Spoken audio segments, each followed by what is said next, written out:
Many people spend years believing their life would finally become easier if just a few people around them would change. If a loved one became more responsible, if a friend made better choices, if a family member finally understood what they have been trying to say all along, and so they devote enormous amounts of time and emotional energy to a battle they can never truly win.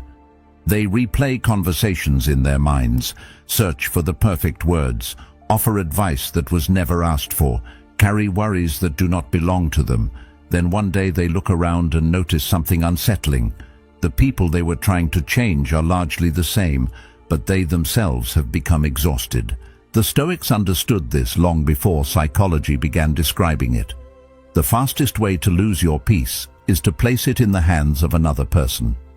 The moment your happiness depends on someone else's choices, habits, or growth, you surrender authority over your inner world. Yet most people never realize they are doing this. They call it helping. They call it caring. They call it love. But beneath all of it is a quiet struggle against reality itself. A struggle that slowly drains attention, energy, and peace from the only life they can actually govern. What makes this pattern so dangerous is that it rarely looks harmful in the beginning. It looks like responsibility. It looks like loyalty. It looks like compassion. Yet somewhere along the way, concern turns into attachment. Care turns into control. And without realizing it, a person can spend years waiting for someone else's life to become acceptable before allowing themselves to fully live their own. Most people never make a conscious decision to spend years trying to change the people around them. It rarely begins as a mission. It begins as concern. Someone you care about keeps making choices that seem to hurt them. Someone continues repeating the same mistakes despite the consequences. You see potential they are not using, opportunities they are ignoring, habits that seem to be leading them in the wrong direction. Because you care, you pay attention. Because you pay attention, you start offering advice. At first, it feels harmless. A suggestion here, a conversation there, a reminder, an observation, a gentle push in what appears to be the right direction. The intention is usually sincere. There is no desire to control, only the hope that someone you value might avoid unnecessary pain. Yet many of the patterns that eventually drain us do not arrive looking destructive. They arrive disguised as virtues. Responsibility becomes interference. Compassion becomes obsession. Concern becomes a burden that quietly reshapes the way you experience your own life. What makes this pattern so difficult to recognize is that it often feels morally justified. Caring about people is generally considered a good thing. Looking out for others is seen as a sign of loyalty and love. Few people stop to examine the hidden assumption beneath that instinct. The assumption that your peace will improve when the other person improves. Not immediately, not consciously, but gradually, the mind begins linking the two together. If they become more responsible, life will become easier. If they become more disciplined, there will be less stress. If they become more self-aware, there will be fewer conflicts. If they finally understand what you have been trying to explain, everything will settle into place.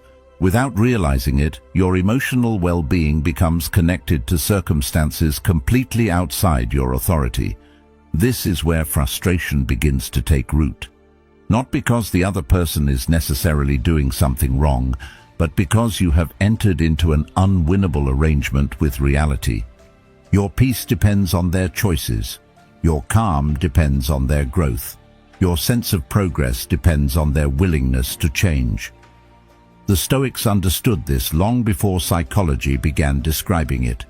They knew that suffering often begins when we become attached to outcomes we cannot command. Influence is not control. Another person's decisions may affect your life, but they do not belong to you. Their thoughts belong to them. Their habits belong to them. Their priorities belong to them. The moment you forget this distinction, you begin carrying a weight that was never meant for your shoulders. Yet the mind rarely accepts this immediately. It keeps searching for the perfect argument, the perfect example, the perfect moment of clarity that will finally make the other person see what seems obvious to us. Every failed attempt creates the same illusion, that one more conversation will finally change everything. Maybe the timing was wrong, maybe the explanation was incomplete, maybe they simply need one more opportunity to understand. And so the cycle continues. More effort, more analysis, more emotional investment, yet the outcome remains largely unchanged.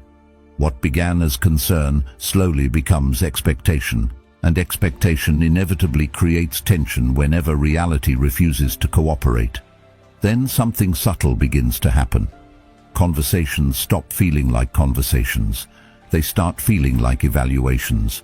You listen not to understand, but to assess progress. Every interaction becomes evidence of progress, or evidence that nothing has changed. Good news feels encouraging because it suggests movement. Disappointing news feels frustrating because it suggests stagnation. The relationship gradually becomes filtered through a lens of correction. Even moments that should create connection become opportunities to measure change.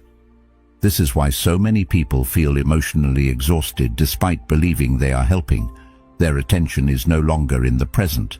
It is fixed on a future version of another person, a version that may never exist. The cost of this is larger than most people realize. When your focus becomes consumed by someone else's development, your own life quietly moves into the background.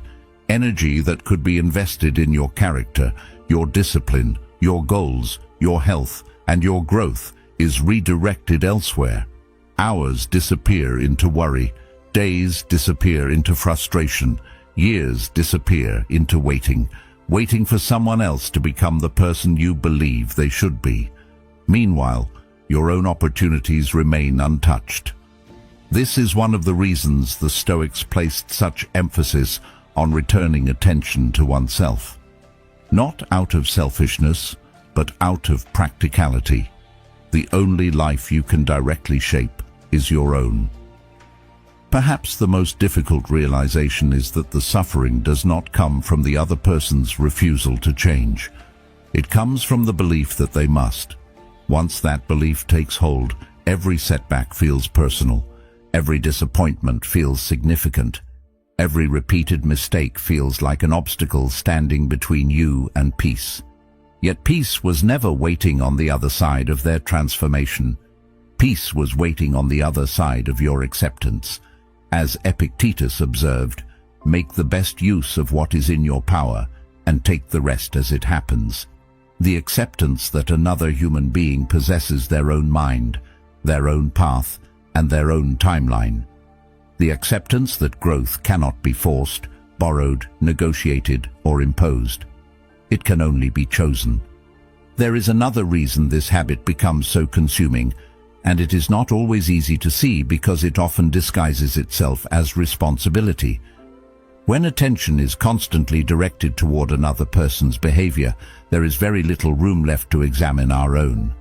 The mind becomes occupied. It has a project to work on, a problem to solve, a situation to monitor. On the surface, this feels productive. There is effort involved. There is concern involved. There is emotional investment involved. Yet effort alone does not guarantee progress. A person can spend years thinking intensely about someone else's life while making almost no movement in their own. This is one of the most subtle traps a person can fall into. The mind confuses concern with contribution, observation with action, emotional involvement with meaningful growth. Someone can spend hours discussing another person's problems and feel exhausted by the end of the day. The exhaustion convinces them they have been working hard. In a sense, they have. But what has actually improved? Exhaustion is not always evidence of progress. Sometimes it is simply evidence that energy has been spent. The destination matters just as much as the effort. Energy directed toward what cannot be controlled rarely produces the results we hope for. This becomes even more complicated because the process often feels virtuous. People tell themselves they are helping, supporting, caring too much to look away. Yet the desire to fix others sometimes protects us from the discomfort of fixing ourselves. Looking inward requires honesty. It requires confronting areas of life where improvement is needed. It requires acknowledging mistakes, weaknesses, and missed opportunities. By comparison, focusing on another person's flaws feels easier. Their shortcomings are visible. Their mistakes seem obvious. Their problems create a narrative that keeps attention moving away from the work that truly belongs to us. If these ideas resonate, consider subscribing. To keep returning to principles that have helped people strengthen character, navigate uncertainty, and see life more clearly for centuries. Sometimes a single insight, reflected on deeply enough, can change the direction of an entire life. This is one of the most subtle psychological traps a person can fall into. The mind confuses concern with contribution.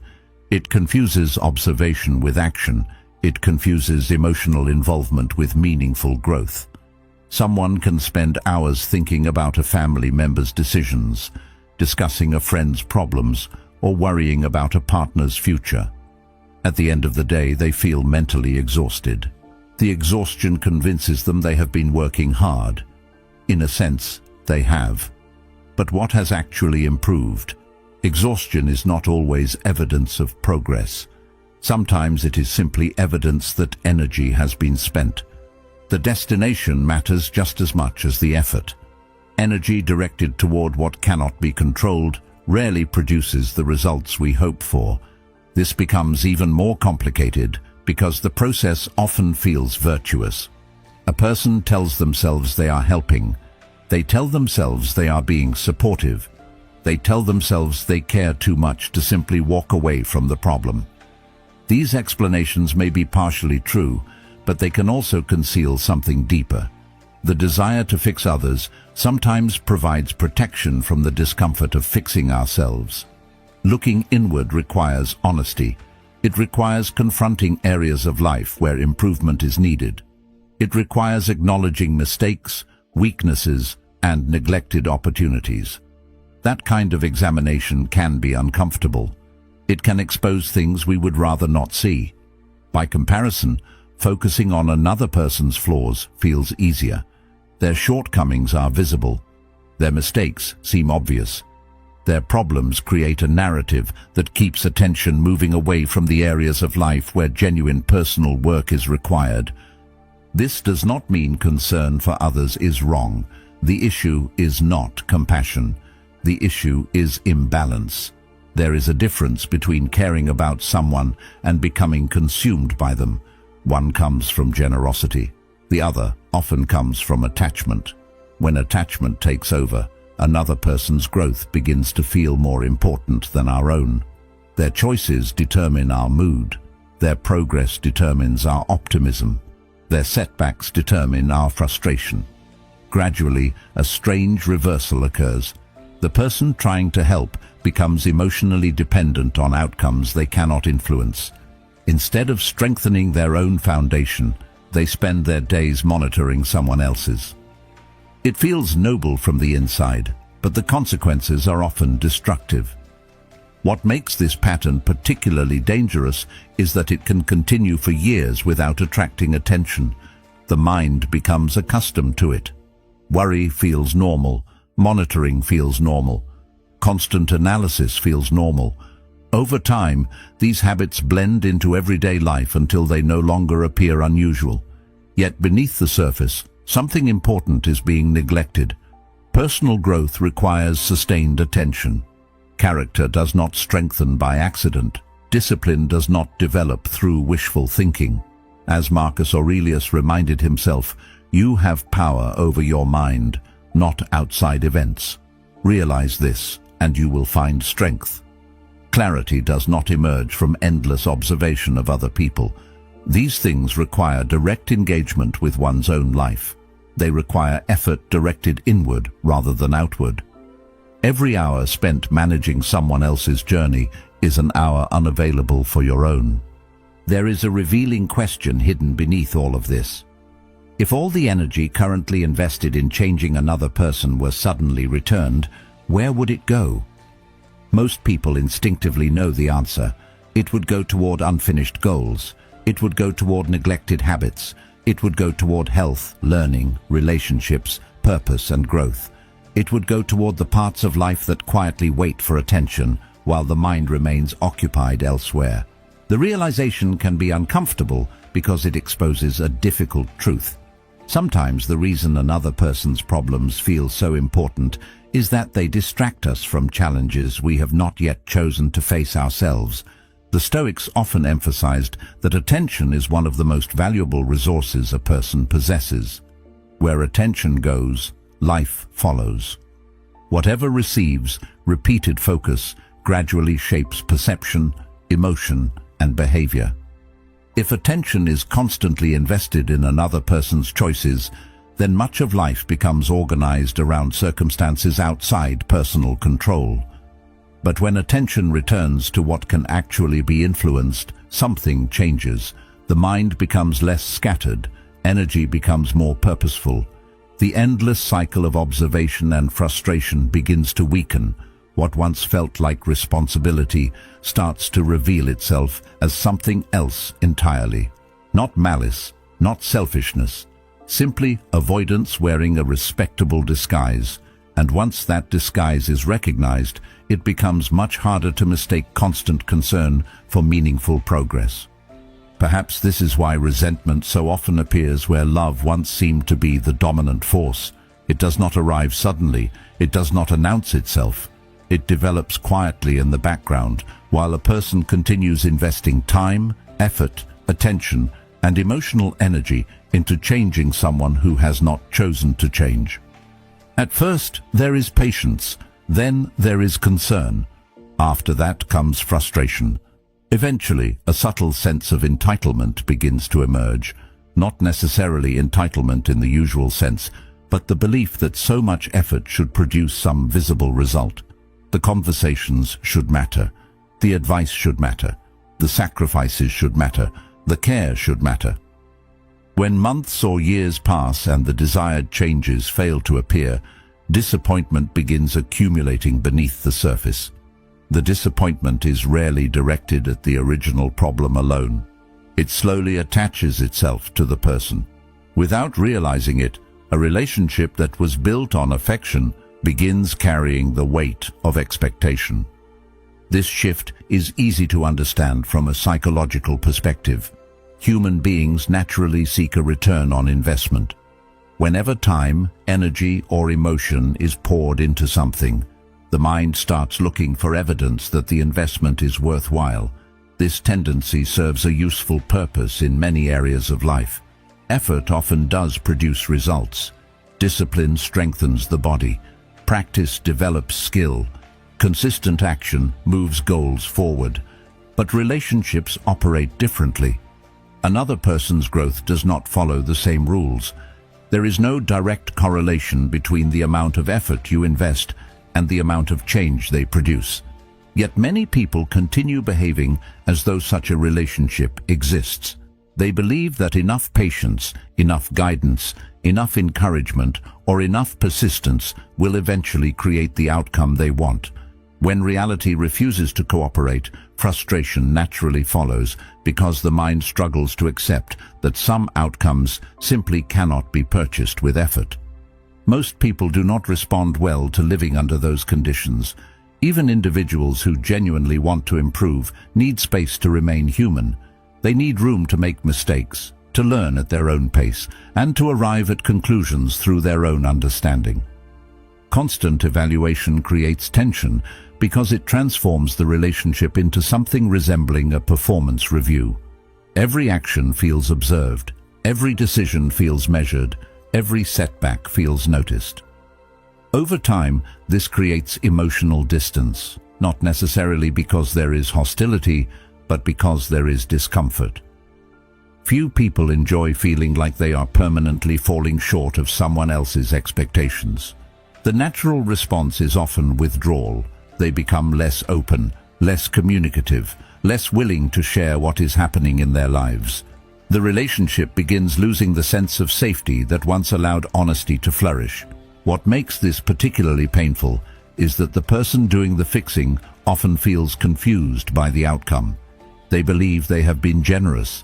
They believe they have been patient. They believe they have been acting out of love. In many cases, all of those things are true. Yet love mixed with constant correction can produce unintended consequences. The problem is not the presence of care. The problem is the inability to separate care from control. Genuine care allows another person the dignity of choice. Control attempts to direct those choices toward a preferred outcome. The line between the two can become surprisingly difficult to see, especially when intentions remain sincere. Many people spend years crossing that line without realizing it because they are focused entirely on the destination and not on the experience of the person walking beside them. This is why so many relationships become trapped in cycles that seem impossible to resolve. One person continues pushing, the other continues pulling away. More pressure is applied, more resistance appears. Both individuals become frustrated, both feel misunderstood, both believe they are acting reasonably, yet neither recognizes the deeper issue beneath the surface.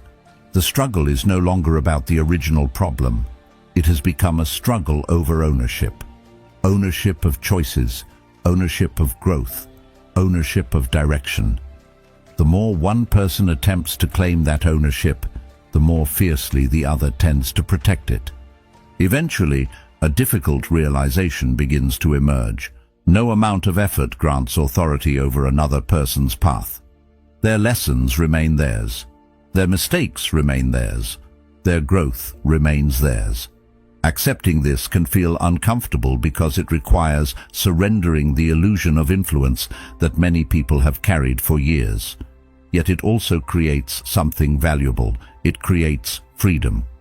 The moment another person's development stops being treated as a personal responsibility, resentment begins losing its fuel, expectations begin softening, relationships begin breathing again. What remains is not indifference, and it is not withdrawal, it is respect. Respect for the reality that every human being must ultimately decide for themselves who they will become, and no amount of love can make that decision on their behalf. This is why so many attempts to force growth end in frustration. The effort focuses on the wrong part of the process. It focuses on supplying answers when the real barrier is readiness. Readiness cannot be given from the outside. It develops internally through experience, reflection, consequences, and personal realization. Every human being arrives at these moments on their own timeline. Some arrive quickly, others take years, some never arrive at all. As Socrates observed, "I cannot teach anybody anything. I can only make them think." This can be difficult to accept because it challenges the comforting belief that enough effort can solve every problem. In reality, there are limits to influence. You can offer perspective, you can provide support, you can share what you have learned, but you cannot decide when another person is prepared to hear it. That decision belongs entirely to them. The irony is that accepting this often creates better relationships. Pressure begins to disappear. Conversations become lighter. People stop feeling managed and start feeling respected.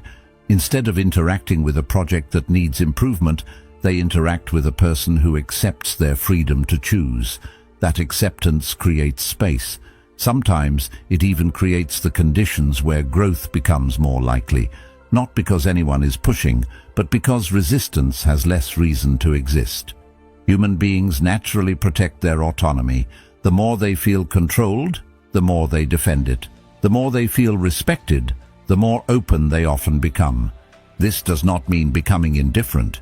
It does not mean withdrawing care or refusing to help when help is needed. Guidance still has value. Support still matters. Wisdom shared at the right moment can change a life. The difference is that guidance is offered without attachment. Support is given without demands. Wisdom is shared without insisting that it be accepted. There is a calmness in that approach, because it recognizes where responsibility ends. You can offer a map, but you cannot walk the path for another person. You can point toward a door, but you cannot make someone open it. You can illuminate possibilities, but you cannot choose on their behalf. One of the reasons people remain trapped in this pattern for so long is that letting go feels dangerous. On an intellectual level, they may understand that they cannot control another person's choices. They may agree that every individual is responsible for their own life.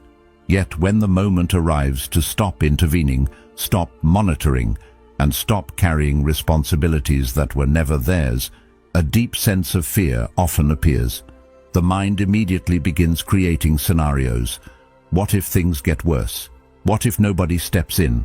What if the person continues making mistakes? What if they never change? These concerns can feel reasonable because they are usually connected to people we genuinely care about. The fear is not rooted in cruelty, it is rooted in attachment. We become attached to the belief that our involvement is preventing disaster, and because of that belief, stepping back feels almost irresponsible. The problem is that this fear often exaggerates our actual influence. It quietly assumes that we are far more responsible for another person's development than we truly are. It assumes that their progress depends primarily on our effort. It assumes that without our guidance, reminders, corrections, and constant attention, everything will begin falling apart. Yet when examined honestly, this belief gives us a role that no human being was ever meant to carry. It places another person's future on our shoulders. It turns concern into obligation and care into management. Over time, the weight becomes enormous, not because life is inherently heavy, but because we have added responsibilities that do not belong to us. We begin carrying multiple lives at once while struggling to manage our own. This creates an important realization. The issue is not a lack of energy. Most people have far more energy than they realize. The issue is where that energy is being directed. Energy follows attention. Attention follows priority. If attention is permanently focused on the behavior of others, then personal growth naturally receives less of it. There are only so many hours in a day, only so much mental bandwidth available.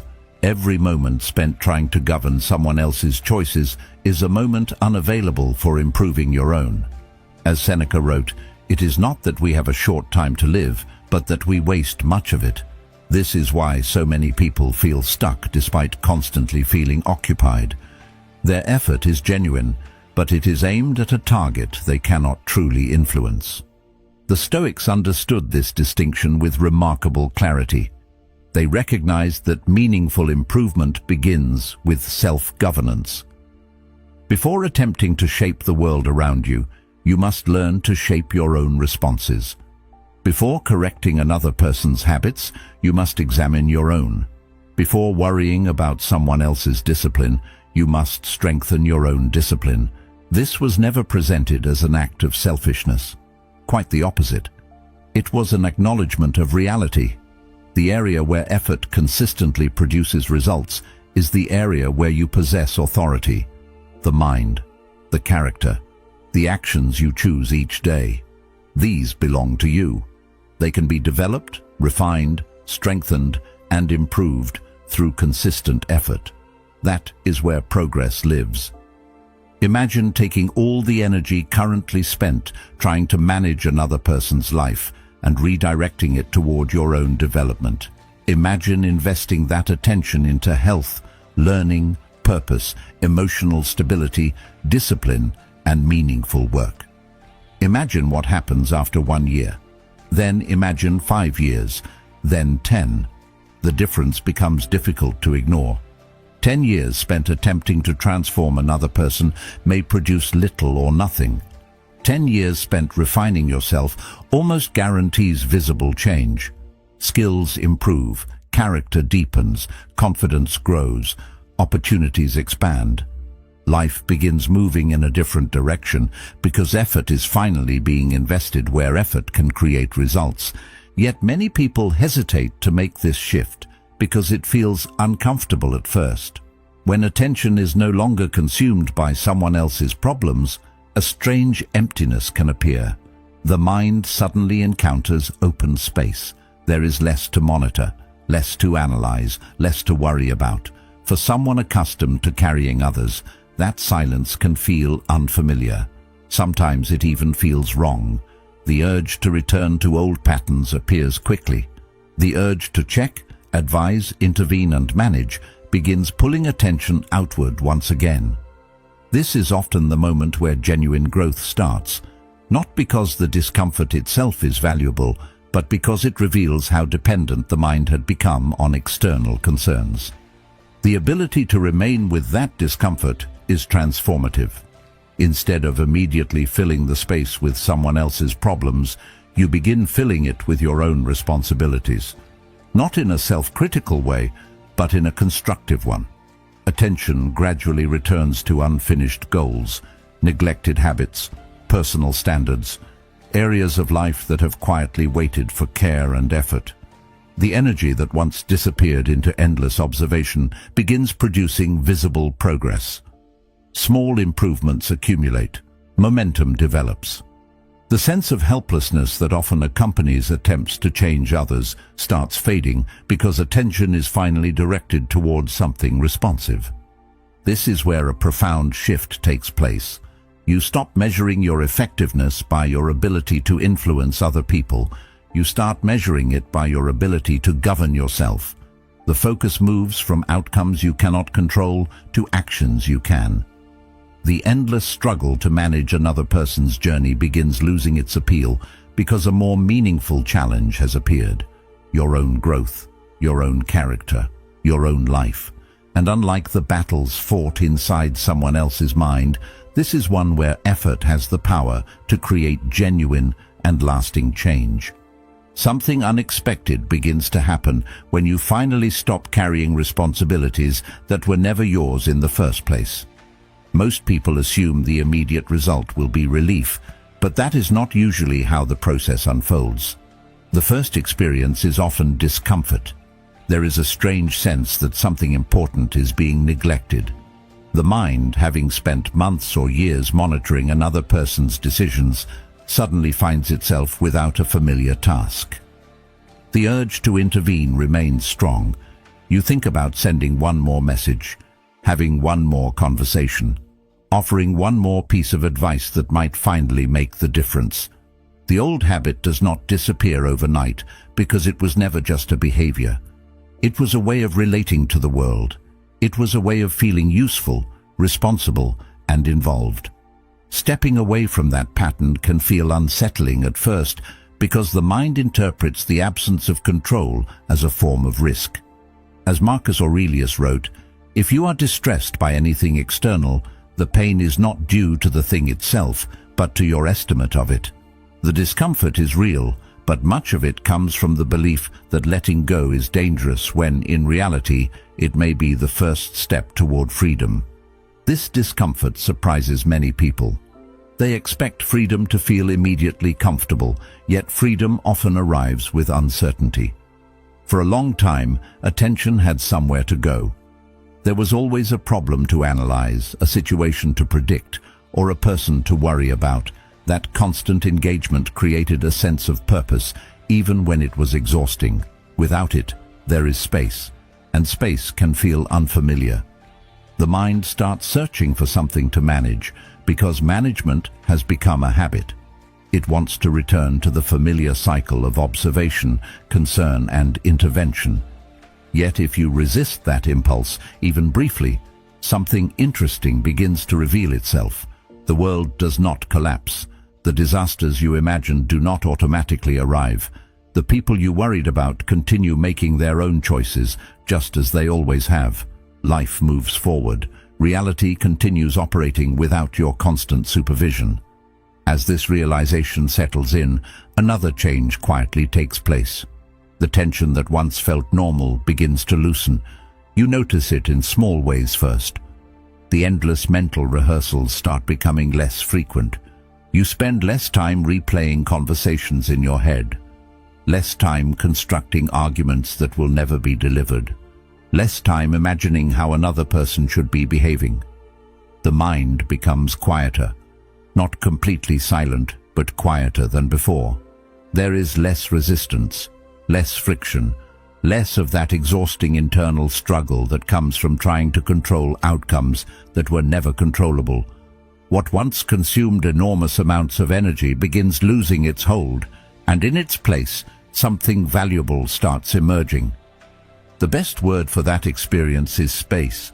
Space to think, space to breathe, space to notice aspects of life that were previously hidden behind constant concern. When attention is no longer monopolized by another person's journey, it naturally begins returning to the present moment. Things that once seemed unimportant suddenly become visible again. A morning becomes just a morning instead of an opportunity to worry. A conversation becomes just a conversation instead of an evaluation. A relationship becomes an experience to participate in rather than a project to manage.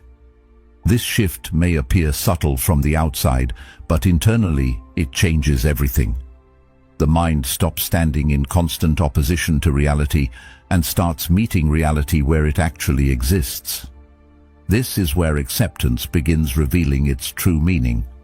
Many people misunderstand acceptance because they confuse it with approval. They assume that accepting reality means agreeing with everything that happens or pretending that harmful behavior is acceptable. That is not what acceptance means. Acceptance simply means seeing clearly. It means recognizing what is currently true without demanding that it become different before you allow yourself peace. A person can accept reality while still preferring that things improve. A person can acknowledge someone's flaws without becoming consumed by the need to eliminate them. Acceptance is not passivity, it is accuracy. It is the refusal to waste energy arguing with facts that already exist. The Stoics understood this distinction better than most. They recognized that much of human suffering comes not from reality itself, but from the ongoing conflict with reality. The mind creates an image of how things should be and then spends years fighting what actually is. This conflict drains enormous amounts of energy because reality always possesses the final word. No amount of frustration changes a fact. No amount of resistance alters the present moment. Yet people continue exhausting themselves in battles against circumstances that have already arrived. The wisdom of acceptance lies in recognizing that peace becomes possible the moment resistance stops being mistaken for strength. What makes this particularly powerful is that acceptance often improves relationships in ways that constant intervention never could. When people no longer feel judged, they become easier to understand. When they no longer feel managed, they become easier to appreciate.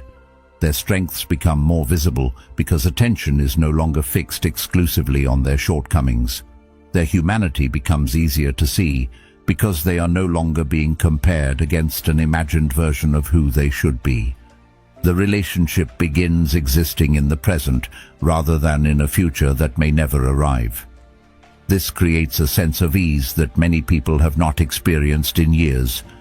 Something else happens as well. The emotional burden starts becoming lighter, not because the people around you suddenly change, but because your relationship to their choices changes. You stop feeling responsible for outcomes that belong to someone else. You stop carrying consequences that are not yours. You stop measuring your own well-being against another person's progress. This shift creates a surprising sense of freedom.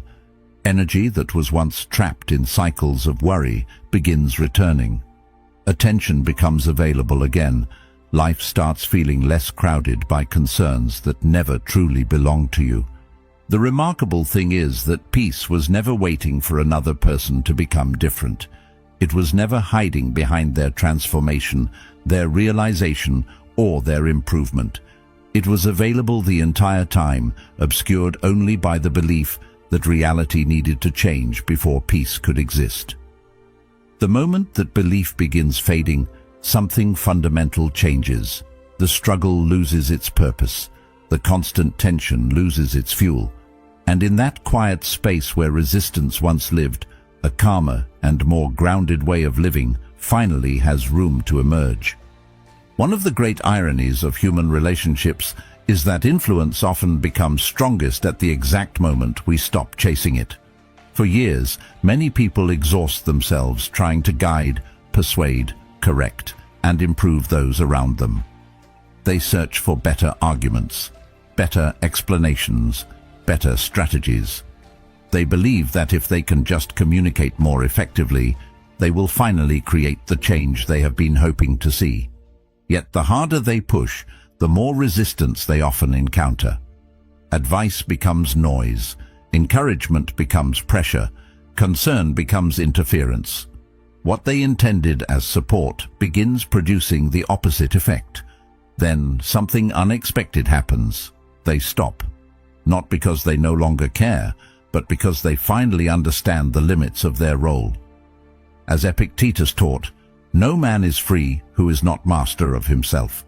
And once that constant effort to manage others disappears, attention returns to the only place where true mastery is possible. From there, the entire dynamic begins to change. At first, the change is subtle. There are no dramatic announcements, no grand declarations. Life simply becomes quieter. The endless attempts to direct another person's path fade into the background. Energy that was once spent monitoring other people begins returning to its source. Attention shifts inward, priorities become clearer. Instead of focusing on who someone else should become, a person starts asking more demanding questions of themselves. How can I become more disciplined? How can I become more patient? How can I become more reliable, more focused, more grounded? These questions produce a different kind of effort. Unlike the effort spent managing others, this effort creates visible results. Progress begins appearing not in someone else's life, but in your own. Human beings notice this more than most people realize. They may ignore advice, but they pay attention to examples. They may resist instruction, but they observe behavior. They watch how someone responds under pressure. They notice consistency. They notice discipline practiced quietly over long periods of time. They notice a person who continues moving forward without constantly demanding recognition. These observations often occur without discussion. No announcement is required. No lesson is delivered. People simply see what is happening.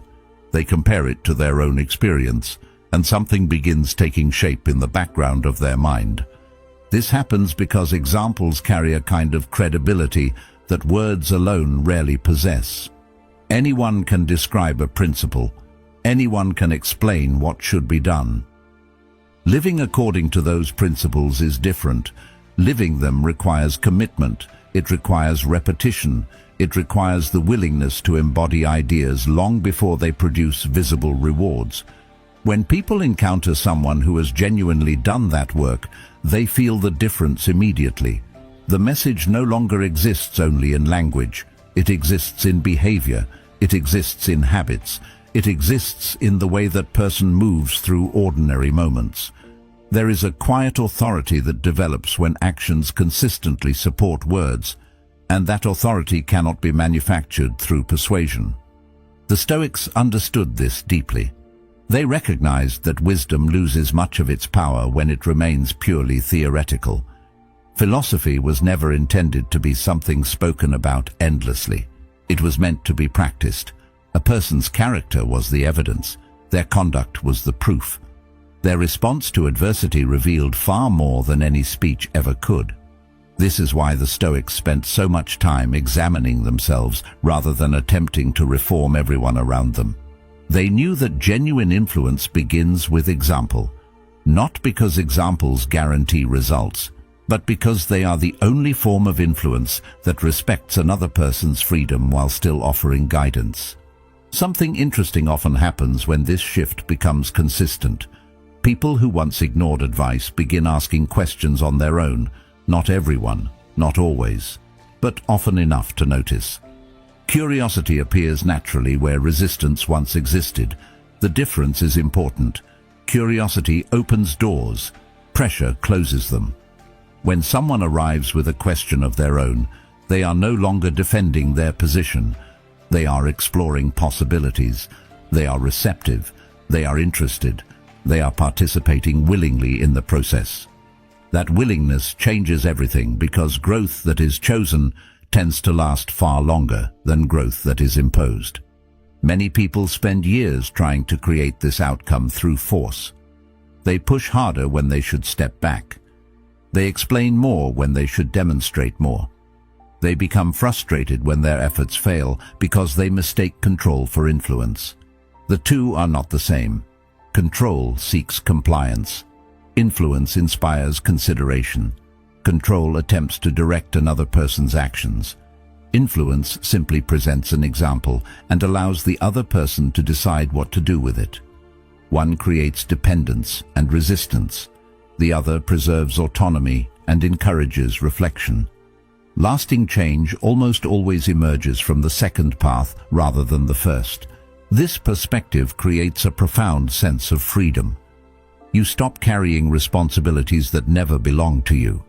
You stop feeling obligated to rescue every person from every mistake.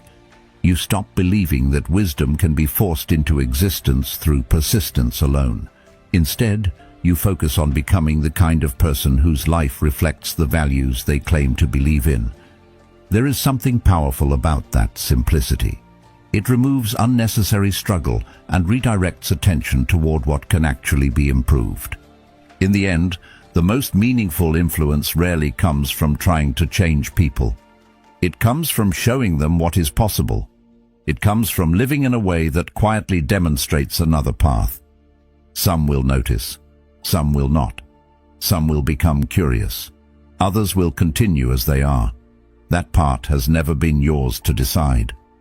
What remains yours is the example you set, the character you develop, and the life you build. And when those things are pursued with sincerity and consistency, they often speak more clearly than any advice ever could. The moment you stop carrying lives that were never yours to carry, something extraordinary happens. Your hands become free. Your mind becomes clearer. Your energy returns to the one place where it has always had the power to create real change. Your own life. Other people will continue making their choices, walking their paths, and learning their lessons in their own time. But you no longer have to lose yourself waiting for them to become someone else. If this message resonated, take a moment to continue the journey. One of the videos on the screen right now will help you go even deeper into the Stoic principles that strengthen inner peace, self-mastery, and freedom from what you cannot control. Choose the one that speaks to you most